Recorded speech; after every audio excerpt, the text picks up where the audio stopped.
Skin Wonder, my life wonders and human beings out there. This is Ella and welcome to my Skin Wanderer and More channel. And today, we will wonder how to return a parcel or via J&T Express. So yes, meron nga tayong in-order and then yung in-order natin, mali yung item na pinadala sa akin.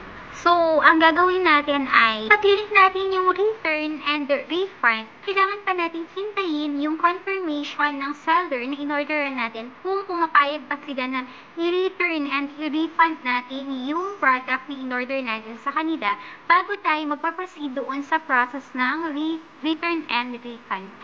So, kapag click natin yung return and refund, lalabas doon yung how you will process, how do you want to process the shipping nung item papalit doon sa in-orderan natin or doon sa seller. So, meron kang pagpipilian doon na process ng shipping. Yung una nakalagay ay drop off, etc. Meaning, ikaw mismo yung pupunta doon sa branch ng J&T na pinakamalapit doon sa location mo. So, yung isang option niya nga ay self-arrange.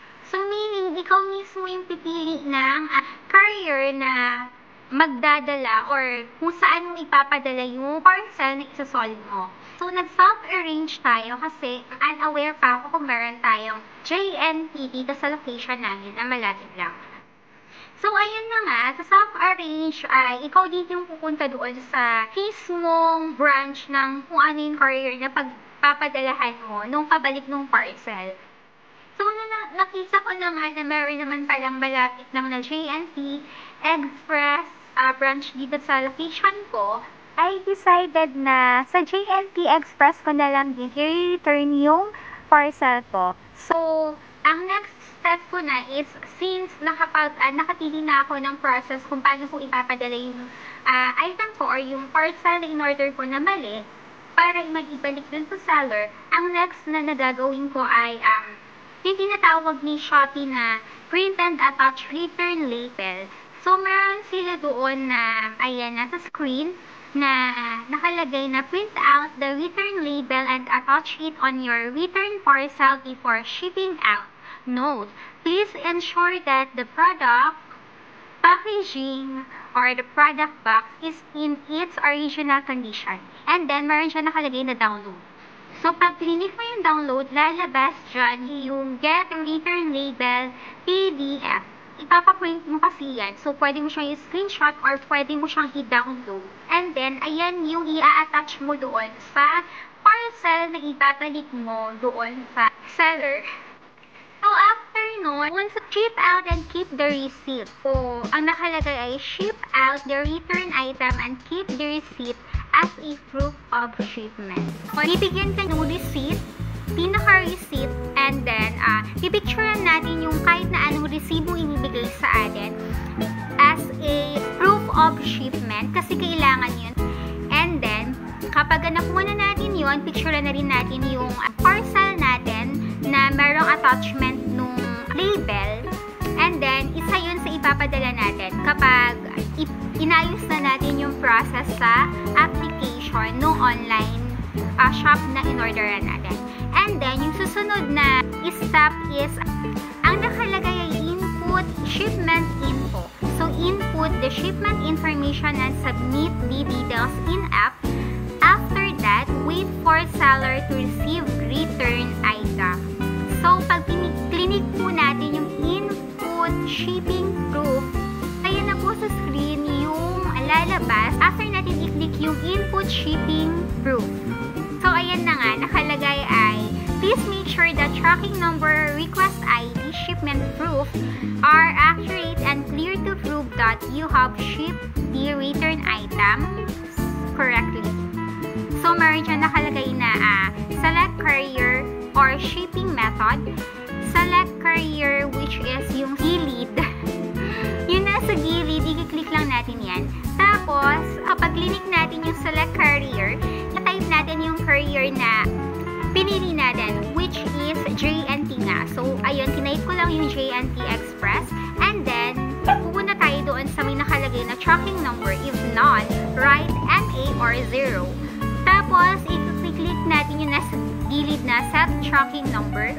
So, ako, hindi ko mahanap yung tracking number ko dun sa receipt, actually, nakalimutan ko itanong doon sa kausap ko na personal doon sa JNT. So, ayun na nga. So, ang nilagay lang natin ay NA.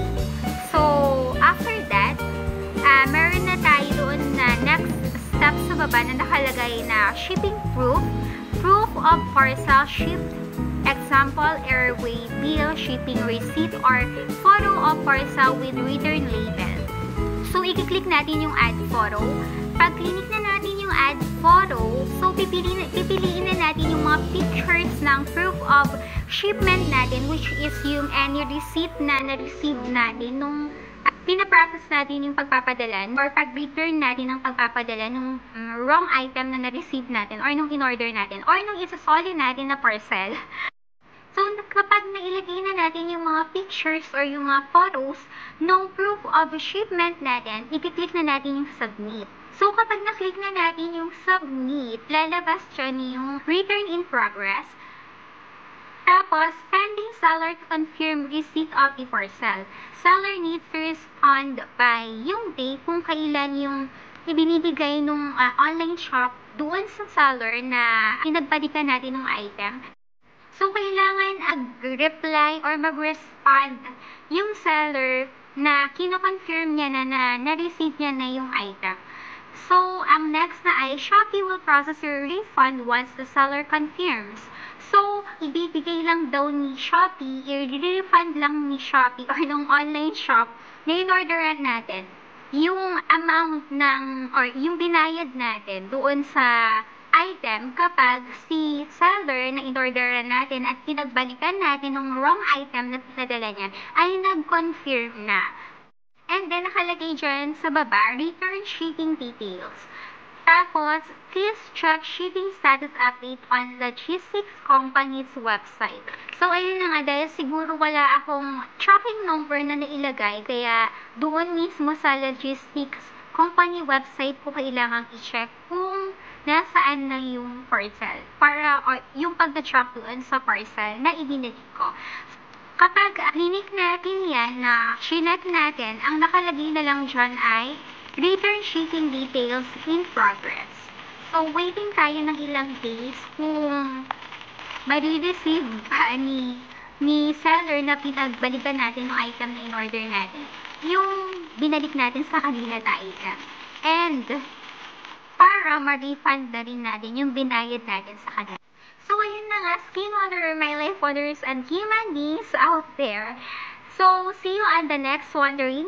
I hope helpful naman itong ginawa natin na content ngayon. So, to all of my subscribers, thank you for subscribing and supporting. And to all of those who haven't subscribed yet, why are you still doing there? Subscribe now.